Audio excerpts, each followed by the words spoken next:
నిజం సిద్ధపడి, సత్యం సిద్ధపడి, దాని పేరు సత్యం. సత్యం సిద్ధపడి ఏంటండి బయలుదేరికి వచ్చేసరికి అబద్ధం ఊరంతా తిరిగి వచ్చేస్తుంది. అర్థమైందండి? ఒక్కొక్కసారి అబద్ధం ఆ సత్యం ఉంటుంది కదండి, దాన్ని డ్రెస్ వేసుకుని ఇది ఊరంతా తిరిగి వచ్చేస్తుంది. ఊరంతా తిరిగి ఎన్ని ప్రచారాలను చేసుకొని చేసుకొని చేసుకొని నో ప్రాబ్లం అండి. ఒక్కసారి సత్యం వెలుగులోనికి వస్తే, నిజం బయటకు వచ్చిందనుకోండి, నిజం నిప్పు లాంటిది. చప్పట్లు పెడదాం అందరు గట్టిగా. అడవిని తగలబెట్టేస్తుంది.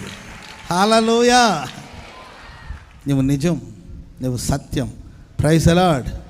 నిన్నెవరు పడగొట్టలేరండి, నిన్నెవరు పడద్రోయలేరు. అంతిమ విజయం నీదే, అంతిమ విజయం నీదే. ఆఖరికి నీవే విజయం పొందుతావు. ఆఖరికి నీకే దేవుడు విజయాన్ని ప్రసాదిస్తాడు. విడిపించడానికి, రక్షించడానికి దేవుడు నీకు తోడుగా ఉన్నాడు.